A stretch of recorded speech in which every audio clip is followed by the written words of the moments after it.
Hello and welcome. Today we will look at the Tunisian Smock Stitch.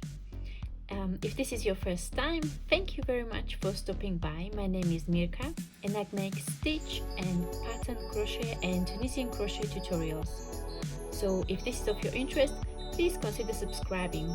And without further ado, let's dive in. The Tunisian Smock Stitch is a quite simple 2-row repeat, and it is worked over an even number of stitches. So for this small swatch, I'm going to chain an even number of chains.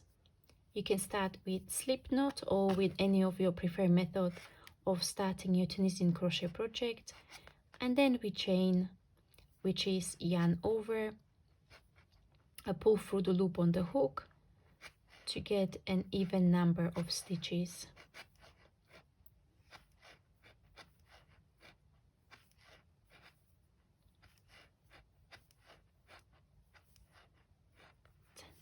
So I've got 10 chains, and the first row of Tunisian crochet or the foundation row is worked the same way. We would start most of our Tunisian crochet stitches.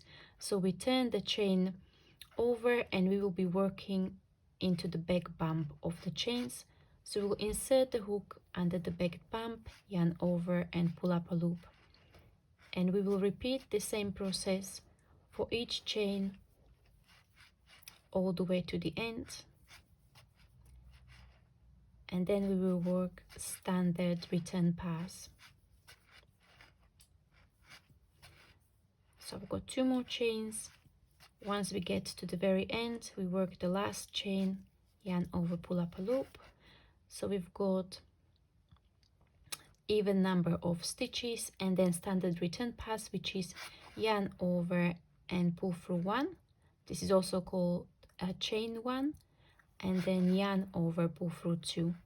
And we repeat yarn over, pull through 2 all the way to the end, and this brings us to the beginning of our row number 2, where we start our smock stitch pattern. So as I mentioned, it is 2-row repeat. So we will be working 2 Tunisian simple stitches together and yarn over. However, while most of the projects that you might have worked on in Tunisian crochet, you would yarn over from back to front, this time around we will need to yarn over from front to back, and we will be holding onto the loop. So this is quite simple stitch pattern, but there are so many things that can go wrong, and don't ask me how I know, because I've done all the mistakes that are possible. Right, so we will start the stitch pattern by working 2 Tunisian simple stitches together. So we will go under the first vertical bar and then the second. So we've got 2 stitches there, we yarn over and pull up a loop, and then we will work our yarn over like so, and we will hold on to it with our index finger. Okay, and then we will again go 2 Tunisian simple stitches together and yarn over, hold on to it, and we repeat this to the end of the row. Once we get to the end of the row, we kind of run out of the stitches to do the Tunisian simple stitches together.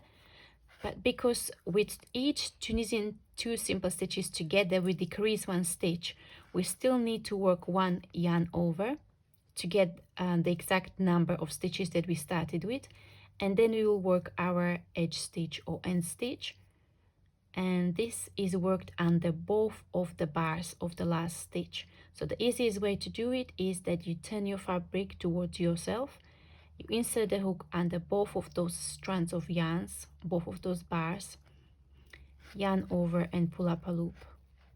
Okay, so we just need to double check that we started with 10 or with whatever number you've started with, and you still have 10 loops on your hook. So we've got 10, so we can work the standard return pass. Again, this would be yarn over, pull through 1, and then yarn over, pull through 2 to the end. We repeat yarn over, pull through 2. Okay, so this was the first row of our 2-row repeat, and now we want to offset this. We want to offset the pattern.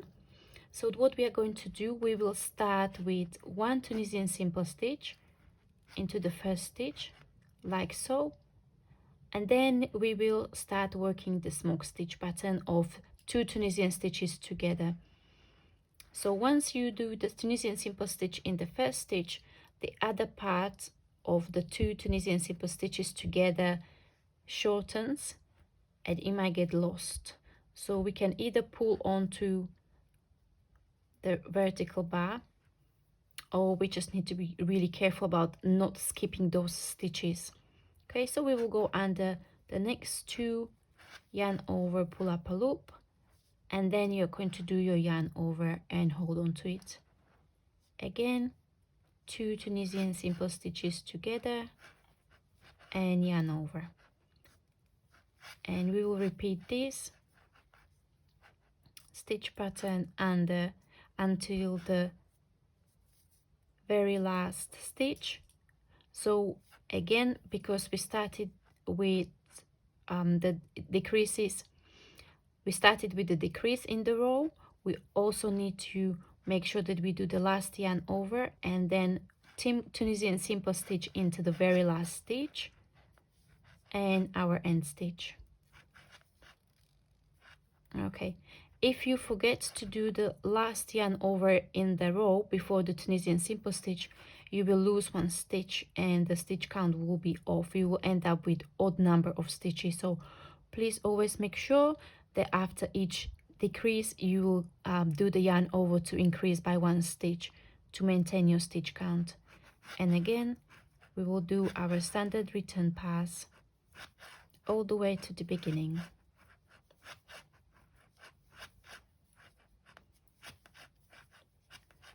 And this is it. This is your Tunisian smock stitch. So as you can see, the stitch pattern is starting to form, but to really get that beautiful texture, you'll need to work more rows. So what I'm going to do, I'm going to work another pair of rows just for you to kind of reinforce the technique. So I'm going to do 2 more rows at the speed, and you can pause at any point.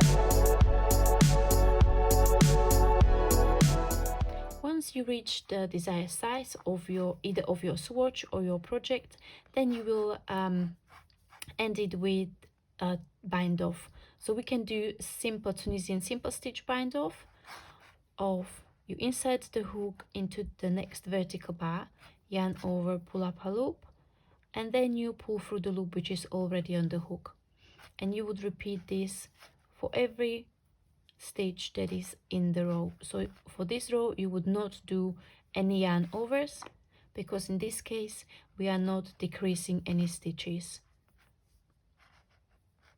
So we'll continue into every stitch of the row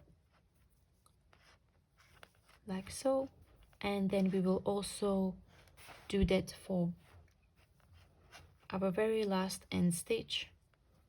Cut the yarn and pull through, and there you go. Thank you very much for watching. I hope you find this tutorial useful. Please let me know in the comments below if you've ever tried the Tunisian smock stitch before, and what would you use it for. And also, if you've got some crochet friends, why not sharing this video with them and share the Tunisian crochet love. And I'll see you in the next tutorial. Thank you very much, and bye bye.